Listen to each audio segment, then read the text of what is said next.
كتابه المبين وجعل القرآن شفاء لما في الصدور وهدى ورحمة للمؤمنين. والصلاة والسلام على خاتم الأنبياء وأشرف المرسلين سيدنا محمد النبي العربي الأمين الذي فتح الله به أعينا عميا وآذانا صما وقلوبا غلفا وأخرج به الناس من الظلمات إلى النور صلاة وسلاما دائمين إلى يوم البعث والنشور. وعلى آله الطيبين الأطهار وأصحابه الهادين الأبرار ومن تبعهم بإحسان إلى يوم الدين. سبحانك لا علم لنا إلا ما علمتنا إنك أنت العليم الحكيم. اللهم اجعلنا من العلماء العاملين بما علمنا وأعنا على تفهيم ما فهمنا وهب لنا علما نافعا يبلغنا رضاك وعملا زاكيا يكون عدة لنا يوم اللقاء إنك على كل شيء قدير وبالإجابة جدير. اللهم ارحمنا بالقرآن العظيم واجعله لنا إماما وهدى ورحمة. اللهم اجعل القرآن العظيم ربيع قلوبنا وشفاء صدورنا وجلاء همومنا وغمومنا وذهاب أحزاننا وكفارة لسيئاتنا. اللهم اغفر لنا ولوالدينا ومشايخنا ومعلمينا ومن أحسن إلينا بقول وفعل ومن أوصانا بالدعاء ولذوي الحقوق علينا ومن المسلمين آمين يا رب العالمين. Tukiendelea na darsa yetu, darsa ya tafsiri ya Qur'an, tukiwa bado tumo ndani mwa suratul Maida.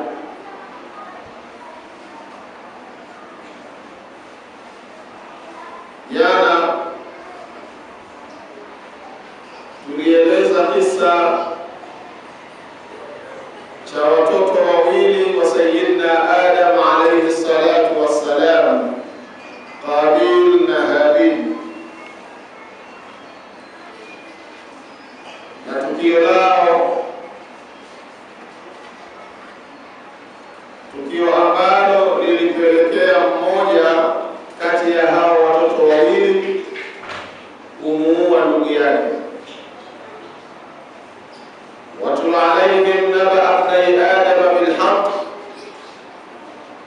إذ قربا قربانا فتقبل من أحدهما ولم يتقبل من الآخر قال لأقتلنك قال إنما يتقبل الله من المتقين لئن بسطت إلي يدك لتقتلني ما أنا بباسط يدي إليك لأقتلك إني أخاف الله رب العالمين إني أريد أن تبوء بإثمي وإثمك فتكون من أصحاب النار وذلك جزاء الظالمين. فطوعت له نفسه قتل أخيه فقتله فأصبح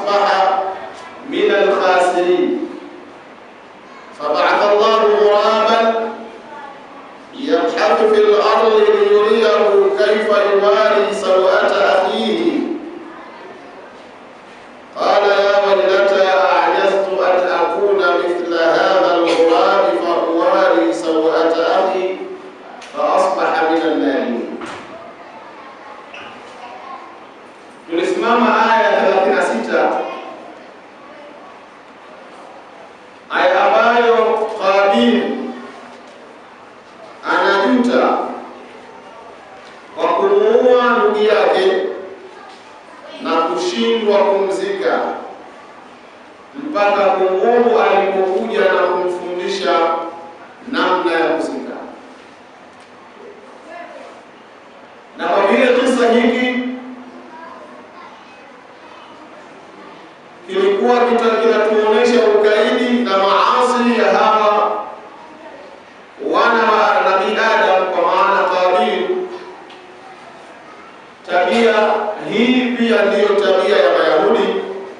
Allah subhanahu wa ta'ala leo anaanza kwa kusema min ajli dhalika katabna ala bani Israil annahu man qatala nafsan bighayri nafsin au fasadin fil ardi fakannama qatala an-nasa jami'an wa man ahyaha fakannama ahya an-nasa jami'an wa laqad ja'atuhum rusuluna bil bayyinati thumma inna kathiran minhum ba'da dhalika fil ardi la musrifun. Allah azza wa jalla analiunganisha tukio hili la wana wa Adam la Qabil kumuua ndugu yake Habil, analiunganisha tukio hili na tabia za Mayahudi. Anasema min ajli dhalik, kutokana na tukio hilo la Qabil kumuua Habil, min ajli dhalika ay min ajli hadithati Qabil wa Habil, kutokana na tukio la Qabil na Habil, katabna ala bani Israil, tumewajibisha na kufaradhisha juu ya wana wa Israeli. Katabna bimaana faradna, tumewajibisha ala bani Israil, kwa wana wa Israeli, annahu, hakika mambo yalivyo, man qatala nafsan bighayri nafsin, yoyote yule atakayeiua nafsi basi na sababu ya kuuawa nafsi hiyo. Man qatala nafsan, yoyote yule atakayeiua nafsi bighayri nafsin, basi na uwepo wa mauaji, kwa maana ya man qatala nafsan bighayri nafsi, atakayeiua nafsi basi na kuwepo mauaji yaliyotangulia, kwa maana mtu akamuua mwenzake kwa dhulma au fasadin fil ardi, au alifanya uharibifu katika ardhi, uharibifu ambao utakaopelekea kumwagika ardhi, kumwagika damu ardhini,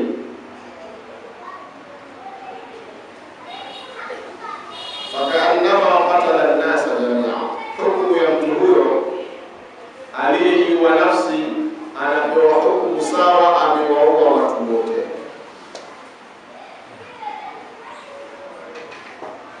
Waman ahyaha, na yule atakayesababishia uhai nafsi. Waman ahyaha, na yule atakayesababia nafsi uhai.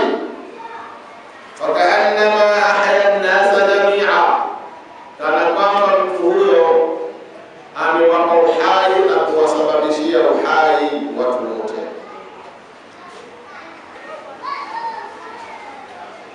Thumma inna kathiran minhum, kisha wengi miongoni mwa hawa wana wa Israeli, baada dhalika, baada ya kujiwa na hiyo miujiza, la musrifun, ni wenye kufanya uharibifu na israfu.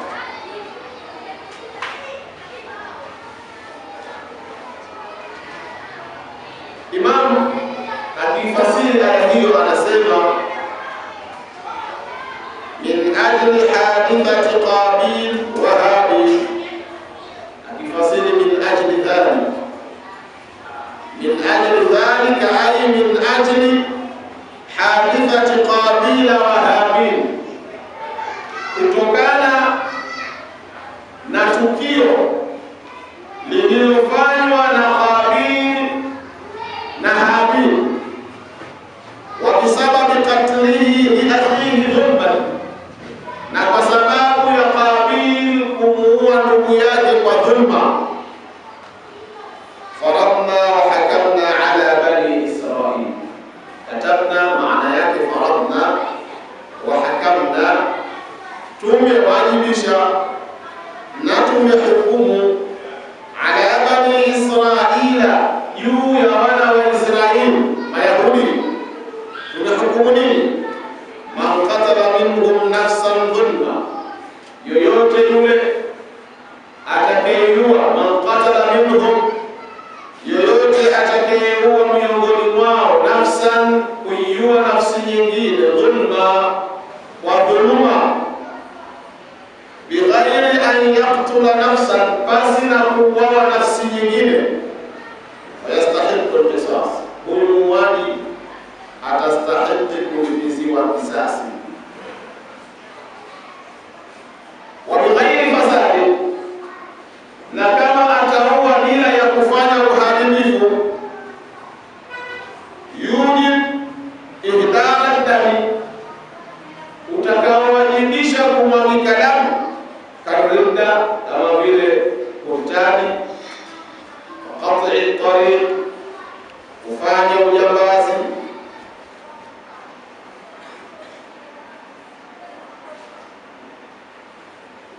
fakaannama qatala an-nasa jami'a, yoyote atakayeiua nafsi yoyote pasipo na sababu iliyopelekea nafsi hiyo kuuawa, hukumu ya huyo muuaji anapewa hukumu kana kwamba amewaua watu wote.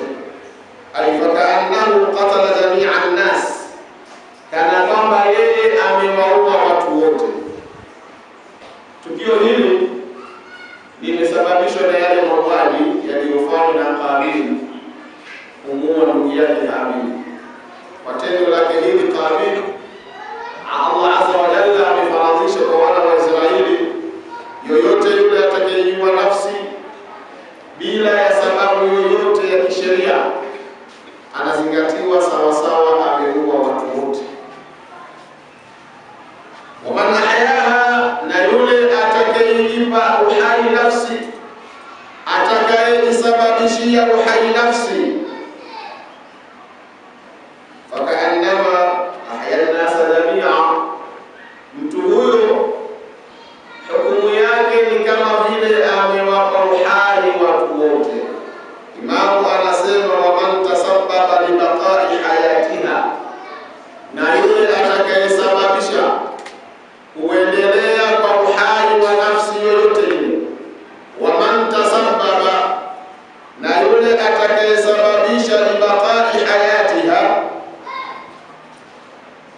kubakisha na kuendelea uhai wa nafsi, wastanqadhaha min al-halaka, na akaiokoa nafsi hiyo katika maangamivu, fakaannahu ahya jami'a an-nas, mtu huyo anapewa hukumu kana kwamba amewapa uhai watu wote.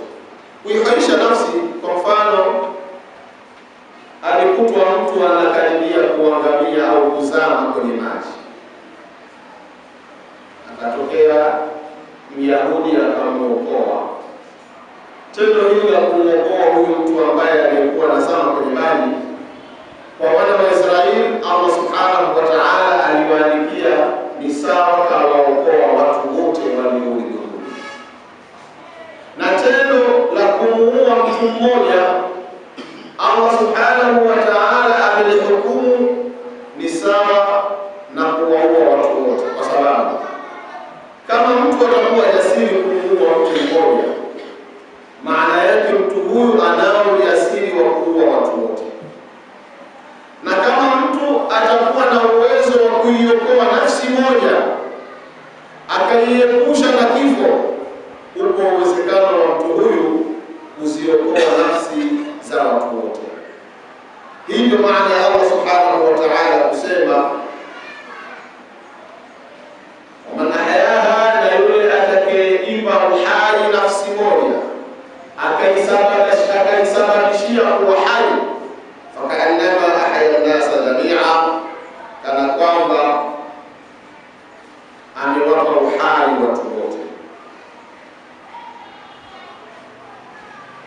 Abdullah ibn Abbas radhiyallahu anhu anasema akifasiri aya hii, anasema man qatala nafsan wahida, yoyote yule atakayeiua nafsi moja, haramaha Allahu, ambayo Allah ameiharamisha nafsi hiyo kuuawa, ni haramu kwa nafsi hiyo kuuawa, fahuwa mithlu man qatala an-nasa jamia, mtu huyo anakuwa sawasawa na yule aliyewaua watu wote. Waman imtana an qatli nafsin, na yoyote atakayejizuia akaacha kuiua nafsi moja tu, haramaha Allah, ambayo Allah ameiharamisha nafsi hiyo kuuawa, wasana hurmataha khawfan min Allah, na akalinda heshima ya nafsi hiyo kwa kumkhofia Allah subhanahu wa ta'ala, fahuwa kaman ahya an-nasa jamia, hukumu ya mtu huyo inakuwa ni sawa na mtu aliyewapa uhai watu wote. Ndio maana ya aya isemayo min ajli dhalik katabna ala bani Israil annahu man qatala nafsan bighayri nafsin au fasadin fil ardi fakaannama qatala an-nasa jamia wa man ahyaha fakaannama ahya an-nasa jamia. Allah anaendelea kusema walaqad jaa'atuhum rusuluna, kwa hakika wamejiwa wana wa Israeli na mitume yetu, Sayyidina Musa, Sayyidina Isa, Sayyidina Sulaiman, Daud, Ishaq, Yaqub, hao wote ni mitume waliotumwa kwa wana wa Israeli. Walaqad jaa'atuhum rusuluna bil bayyinat, na kwa hakika wamejiwa wana wa Israeli na mitume yetu, ay ba'dama katabna ala bani Israila hadha at-tashdid, baada ya kuwajibishia wana wa Israeli kemeo hili au karibio hili al-adhim kubwa, wajaatuhum rusuluna bil mu'jizat, na wakawajia mitume yetu wakiwa pamoja na miujiza as-sati'at, yenye kung'aa, wal ayati wadihat, na dalili zilizo wazi. Ndio maana ya walaqad jaatuhum rusuluna bil bayyinat, al-bayyinat al-mu'jizat as-sati'at wal ayat al-wadihat, miujiza yenye kung'aa. Tunakumbuka watu wa Musa katika jumla ya miujiza ambayo waliopelekewa na mtume wao ilikuwa ni kupasuliwa kwa bahari wakapita, kufunikwa na kiwingu katika eneo lenye jua kali, lakini pia kuteremshiwa chakula ambacho hakipatapo kuteremshwa kwa wengine, manna na salwa. Hizi zote zilikuwa ni miujiza inayojulisha utume wa Sayyidina Musa alayhi salatu wassalam. Sayyidina Isa alikuwa na miujiza ya kufufua wafu, kuponesha wenye maradhi mbalimbali, maradhi ya ngozi, maradhi ya kukatika viungo. Lakini kisha baada ya kujiwa na hiyo mitume, kisha inna kathiran minhum, wengi kati ya wana wa Israeli, baada ya kuja hiyo miujiza, fil ardi la musrifun, ndani ya ardhi ni wenye kufanya uharibifu. Ay thumma innahum, kisha hawa wana wa Israeli baada tilka zawajili kulliha, baada ya kujiwa na makemeo yote hayo, yusrifuna fil qatl, wanafanya vibaya katika mauaji,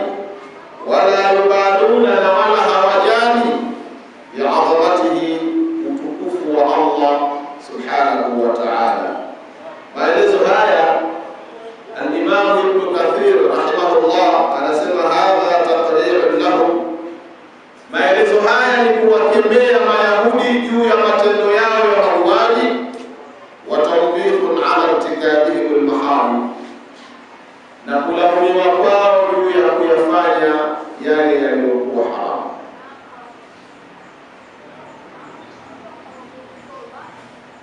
Allah subhanahu wa ta'ala baada ya kueleza kile alichowajibisha kwa wana wa Israeli, sasa anazungumzia hukumu na adhabu ya wale wenye kufanya shughuli za ujambazi, quta'u tariq. Sheikh anasema thumma dhakara ta'ala uqubata quta'i tariq, kisha Allah subhanahu wa ta'ala akataja na kuelezea adhabu za majambazi. Quta'u tariq, majambazi, nini hukumu yao? Qur'ani kwa sababu ni kitabu kinachoishi na maisha ya wanadamu, kila idara, kila nukta haikuacha kukieleza. Qur'ani imeeleza mambo yote yanayotaallaq na kuhusiana na maisha ya wanadamu. Jambazi hukumu yake nini? Mwizi wa kawaida, mwenye njaa akaona siku mkuu wa walinzi umeuja akala, hukumu yake ikoje? Qur'ani yote imeeleza hayo. Sasa aya inayofuata Allah subhanahu wa ta'ala anazungumzia adhabu ya wale wenye kufanya shughuli za ujambazi. Fil ardi fasada, ay yufsiduna fil ardi bil ma'asi wa safki dima, wale ambao wanaoeneza uharibifu katika ardhi na kumwaga damu, ndio yasauna fil ardi fasada, na wanaeneza ndani ya ardhi uharibifu. Hukumu yao ni nini? An yuqattalu, wauawe.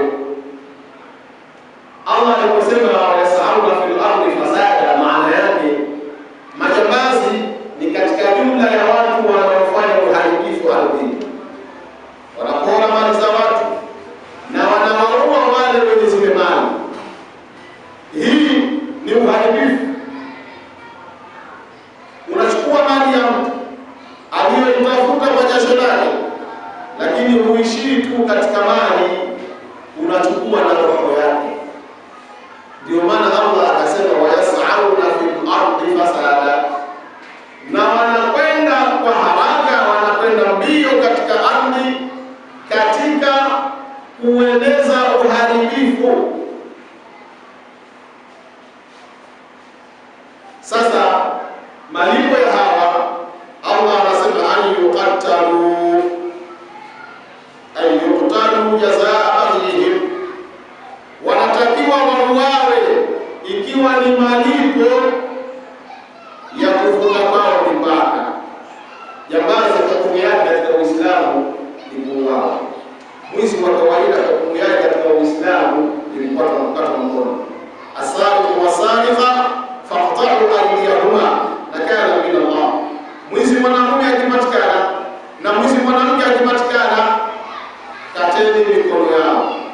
Hawa ni wezi wa kawaida, lakini mwizi anayetumia silaha, anayechukua mali ya mtu na anapoteza uhai wa mtu, hukumu yake Allah anasema an yuqattalu, wauawe ikiwa ni malipo ya kuvuka kwao mipaka. Au tuqatta'a aydihim, au ikatwe mikono yao. Wa arjuluhum, au tuqatta'a aydihim, au ikatwe mikono yao. Wa arjuluhum, na miguu yao, min khilafin, wa kutofautisha. Unakatwa mkono wa kulia na mguu wa kushoto. Sawa. Ayuqatalu, wauawe ikiwa ni malipo ya kuvuka mipaka. Au yusallabu, au wauawe na wasulubiwe. Kusulubiwa maana yake baada ya kuuawa wanawekwa juu ya mti, watu wapite wawaone kwamba hawa ndio wanaoleta uharibifu ardhini. Au yusallabu, au wasulubiwe. Au tuqatta'a aydihim wa arjuluhum, au ikatwe mikono yao na miguu yao, min khilafin, kwa kutofautisha mguu wa kulia mkono wa kushoto, mkono wa kulia mguu wa kushoto.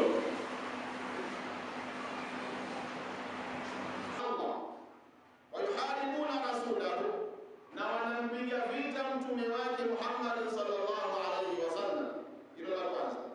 Wayasauna fil ardi fasada, ay yufsiduna fil ardi, wanaleta uharibifu ardhini, bil maasi, kwa kufanya maasi. Maasi kwa maana ya wizi ni maasi, wanaiba mali za watu, wasafiki dimai, wanadamu, wanawaua wenye mali.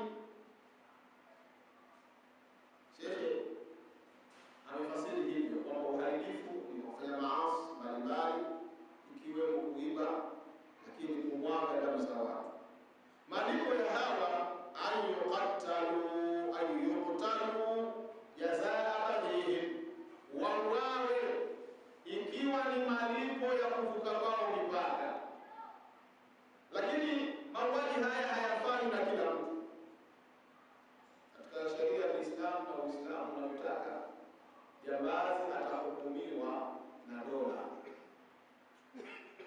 atapelekwa mahakamani. Ikithibitika kwamba ameiba na akaua, basi hukumu yake itakuwa ni kuuawa. Na wale wanaosema haki inavunjwa ya wanadamu kwa kuuawa, wao ndio wanavunja haki ya wanadamu. Haiwezekani mwanadamu kauawa kisilipizwe kisasi, eti hukumu ya kuua ni hukumu inamnyima haki yake mwanadamu. Sasa tukisema kwamba asihukumiwe kuuawa kwa sababu ni kumnyima haki yake ya kibinadamu, yeye na huyu mwanadamu aliyemuua haki yake iko wapi? Kwa hiyo hukumu ya Uislamu, sheria ya Kiislamu, muuaji aliyeua kwa maksudi, hukumu yake na yeye lazima auawe, ili kuendelea kulinda haki za watu wengine zisivunjwe. Kwa hiyo Allah anasema ayuqtalu, hukumu ya hawa wanaompiga vita Mwenyezi Mungu na mtume na kueneza uharibifu ardhini, hukumu yao wauawe, au yusallabu, au wasulubiwe. Kwa maana yuqtalu wa yuslabu, wauawe na wasulubiwe, yote mawili yafanye kwa pamoja. Ikiwa zajara li ghairihim, ikiwa kukemea, kutoa kemeo kwa wengine. Ikiwa mtu kaua, kapora mali, akiuawa na kusulubiwa, na watu wengine watachukua somo hapo. Kwa hiyo sheria na hukumu za Kiislamu hazifanywi kwa uonevu, bali zinafanywa kwa ajili ya kupata ibratan wa ibra, mawaidha na mazingatio. Au tuqatta'a aydihim wa arjuluhum min khilaf, maana yake an tuqatta'a aydihim al-yumna, ikatwe mikono yao ya kulia, wa arjuluhum al-yusra, na miguu yao ya kushoto. Ndio maana ya an tuqatta'a aydihim wa arjuluhum min khilaf, mkono wa kulia na mguu wa kushoto. Au yunfaw min al-ardi, ay yutradu wa yub'adu, au yutradu, au wafukuzwe, wa yub'adu, na wapelekwe mbali, min baladin ila baladin akhar, kutoka mji mmoja kupelekwa mji mwingine. Dhalika lahum khizyun fi dunya, ay dhalika al-jazaa al-madhkur, malipo haya yaliyotajwa, dhulmun lahum, ni udhalili kwao, wa fadhihatun, na ni fedheha, kuwafedhehesha, fi dunya, hapa duniani. Walakum fil akhirati adhabun adhim, ay huwa adhabun nar, na walahum, na wanastahiki wao, fil akhira, adhabun adhim, adhabu kubwa, wa huwa adhabun nari, na adhabu kubwa ya akhira ni adhabu ya moto. Sasa katika kuitoa hukumu hii, kuwaua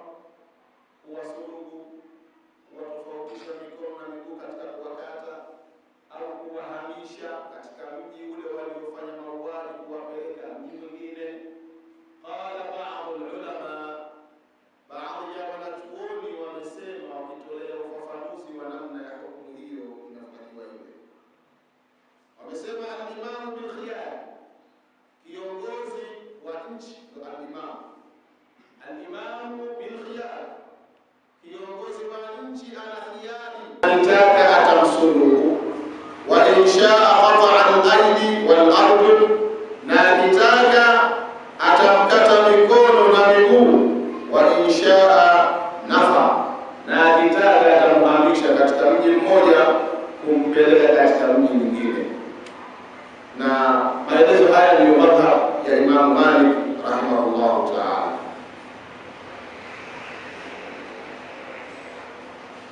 Waqala Ibn Abbas, na amesema Abdullah ibn Abbas kwamba likullin rutbatun min al-iqab, kila mmoja au kila kosa moja katika haya makosa yaliyotajwa hapa, kila kosa moja lina ngazi yake katika adhabu.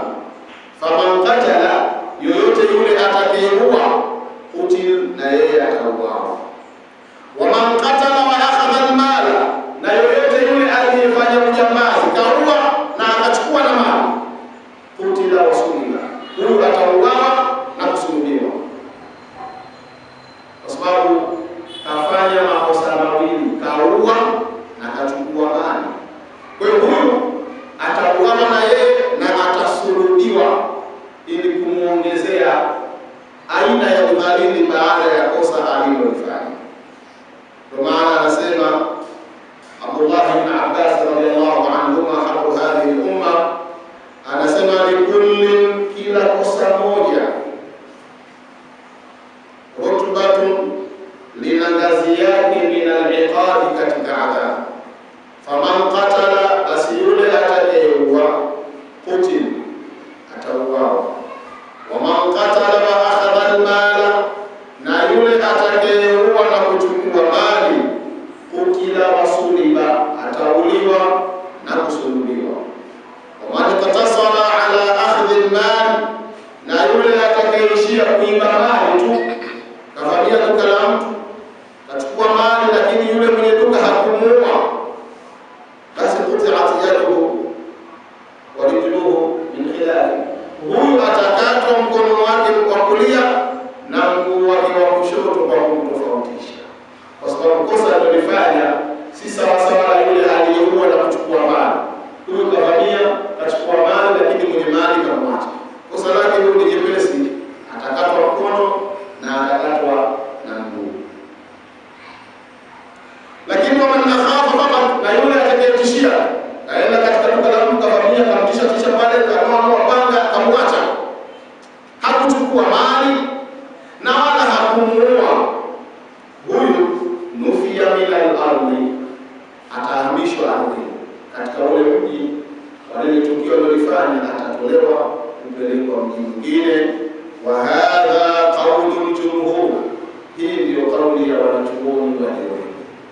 Kwa hiyo katika aya hii, innama jazaa'u alladhina yuharibuna Allah wa rasulahu wa yas'auna fil ardi fasada, ay yuqtalu au yusallabu au tuqatta'a aydihim wa arjuluhum min khilaf au yunfaw min al-ardi. Maana yake, namna ya utekelezaji wake ni huu ambao hawa wanachuoni wameueleza. Atakayeishia kuua na yeye atauawa, atakayeua. Maana ya Allah subhanahu wa ta'ala kusema illa alladhina tabu, adhabu hii itaendelea isipokuwa kwa wale waliotubia, rajau, waliorudi nyuma na kuona kwamba mwenendo wetu tunaokwenda nao si sahihi. Illa alladhina tabu, isipokuwa wale waliotubia, min qabli an taqdiru alayhim, kabla hawajakamatwa. Neno min qabli an taqdiru alayhim ina maana kwamba kumbe adhabu hizi na hukumu hizi zinakwenda kutolewa katika vyombo vya sheria, si jambo ambalo watu wenyewe wanaweza wakachukulia maamuzi. Lazima huyo aliyefanya kosa la mauaji akamatwe na afikishwe katika vyombo vya kutoa sheria na hukumu. Na ndio maana hata mauaji yanayofanyika wakati mwingine, kama mtu sijui aliiba simu akakamatwa, akamchoma moto, kila atakayehusika hapo, kama alichangia petroli, kama alichangia kibiriti, au yeye ndio alikusanya kuni na kuchoma moto huyo mtu, huyo aliyefanya hayo anazingatiwa ni muuaji. na siku ya Kiyama ataenda kuulizwa kwa nini aliua. Sababu hukumu ya kuiba simu sio kuchoma moto. Maana yake wewe unazingatiwa ni muuaji, na kama kuna sheria ya Kiislamu ukipelekwa wote mtakuwa hukumu mmeua, utahukumiwa kuua. Sababu mwizi hukumu yake sio kupigwa moto. Kwa Muislamu hatakiwi kushiriki vitu kama hivyo, kwa sababu inawezekana duniani yakapita, lakini siku ya Kiyama wakasimamishwa, wewe bwana uliua. Niliua vipi ya Rabbi? Unakumbuka kuna mtu aliiba simu kamtia moto, na wewe ndio ulichukua dumu na kumpa mtu aende sheri kununua petroli. Kwa tendo lako la kutoa dumu, maana yake umeshiriki. Man aana fi ma'siyatin fa huwa sharik, anayemsaidia mtu katika maasi na yeye yumo. Kwa maana ulitoa kidumu chako na kutumia petroli kule sheri, na wewe umeua. Kwa hiyo tunapozungumza hukumu hizi ni hukumu ambazo zinatekelezwa na dola, sio kila mtu anaweza akachukua sheria mkononi. Kwa hiyo anasema illa alladhina tabu, isipokuwa wale ambao waliotubu, in qabli an taqdiru alayhim, qabla hajawakamata na kuadhibu.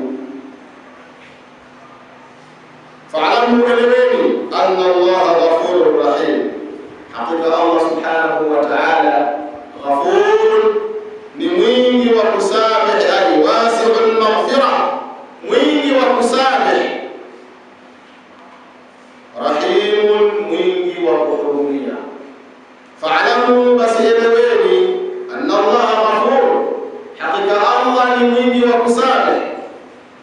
Tukio la mauaji mtu kalifanya, akachukua mali za mtu, kampotezea roho yake, kamchukulia na mali zake, alafu mtu huyu akija kutubu, Mungu anamsamehe. Maana yake Mwenyezi Mungu ni mwingi wa kusamehe. Mwanadamu hivi haliwezi. Umeninulia dunia na mali zake umezichukua, umewatia umaskini kama watoto wake waliokuwa hai, wamekuwa tena hawana kitu. Haiwezekani.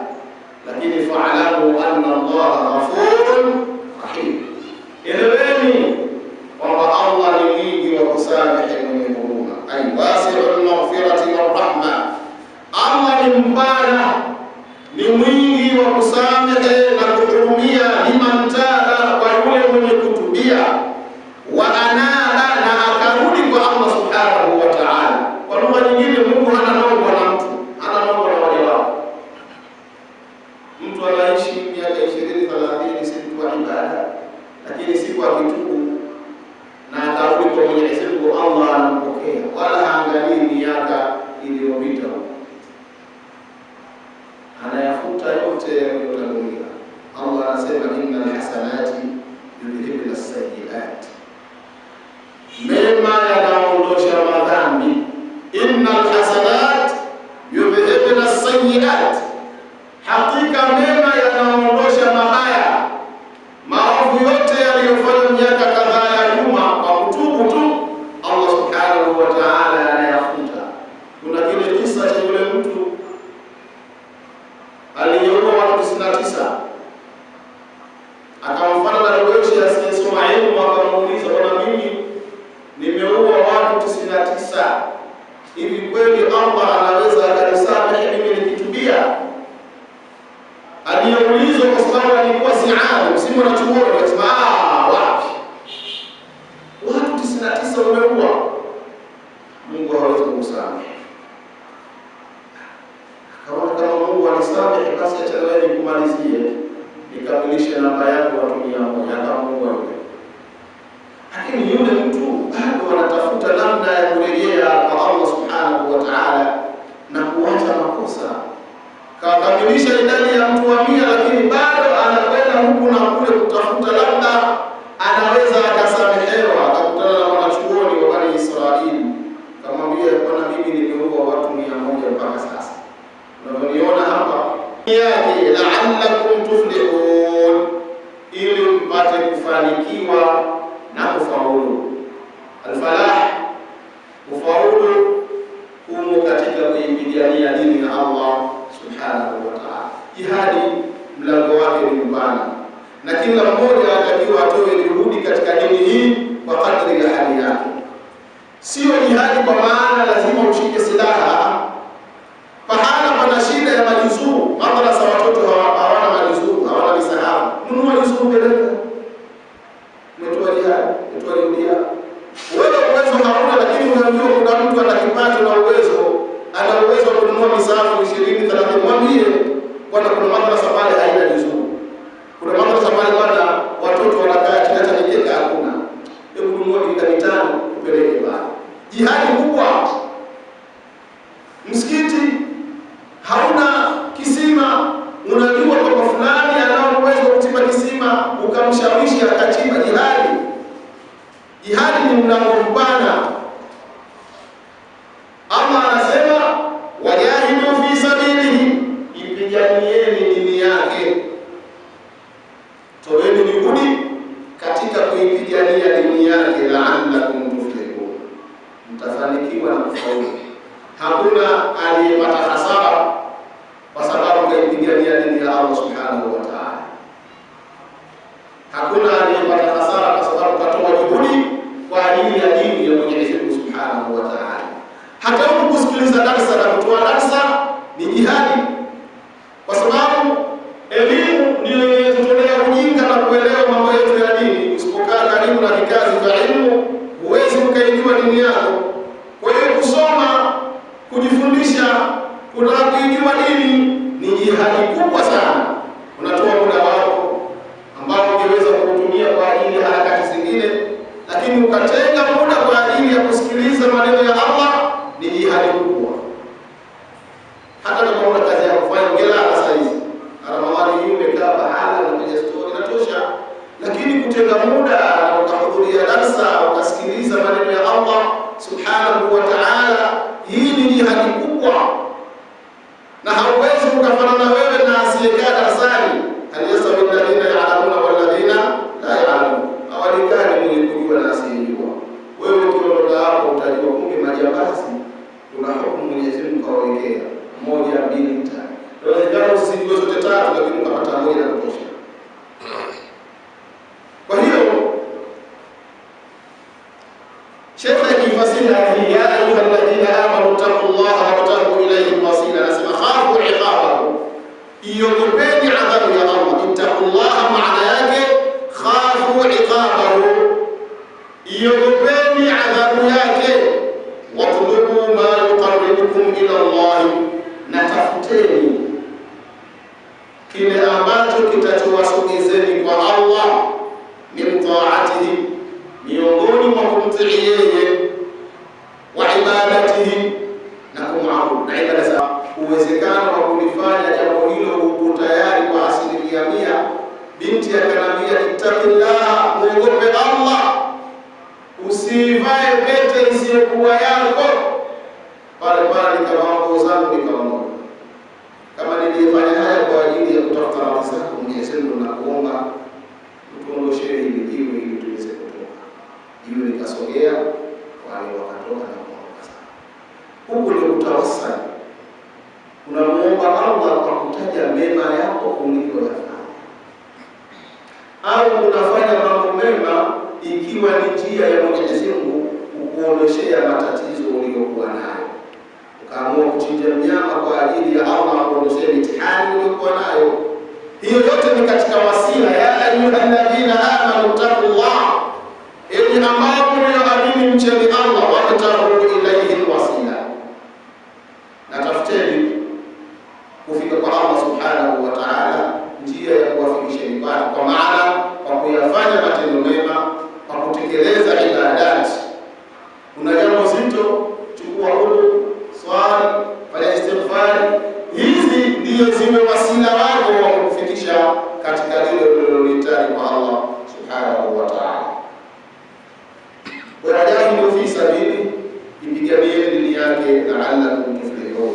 Ay jahidu li'ila'i dinihi, piganeni kwa ajili ya kuitangaza dini yake, litafuzu, ili mpate kufaulu, binaimil abadi, kwa kuzipata neema za milele. Innal ladhina kafaru, hakika wale waliokufuru, law anna lahum ma fil ardi jami'an, hata kama walikuwa na vyote vilivyokuwa ardhini, wa mithlahu, maahu, pamoja na yeye, liyuftaru bihi min adhabi yaumi alqiyama, hivyo wavitumie kuvitolea fidia, wajifidie kwa hivyo, ili wajepukane na adhabu siku ya Kiyama. Ma tuqbila minhum, hawatakubaliwa yoyote katika wao, wala hum adhabun alim, na wana adhabu yenye machungu. Innal ladhina kafaru, hakika wale waliokufuru, wale wasiokuwa Waislamu,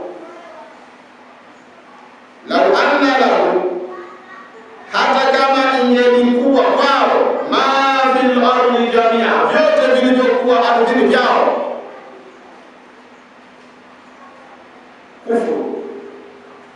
Kufuru inamnyima mtu nafasi ya kusamehewa na kuondolewa adhabu, kwa sababu ya ukafiri. Hata kama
wafasiri wa kusema lau kana likulli kafiri, laiti kama ingelikuwa kwa kila kafiri, jamiu ma fil ardi, ni vyake vyote vilivyokuwa ardhini, min khairati, miongoni mwa kheri, wa amwali, na mali, wa mithlihi, na mfano wa hivyo, maahu, liyaftadu bihi, ili watoe fidia kwa hivyo, min adhabi yaumi alqiyama, ili ipate kuwaepuka adhabu ya siku ya Kiyama, ma tuqbila minhum, hawatakubaliwa. Kwa maana anasema Sheikh, wa arada an yaftadia biha nafsahu, akataka huyo kafiri kutoa fidia, kujifidia nafsi yake kwa kutumia hivyo, min adhabi llahi, ili asipate adhabu ya Allah, ma nafaahu dhalik, hilo lisingemsaidia, wala adhabu mulim, na bado kafiri huyo anastahili siku ya Kiyama adhabu yenye machungu, mujiun, tena yenye kutia maumivu. Yuriduna an yakhruju minan nar, makafiri watataka kutoka ndani ya moto.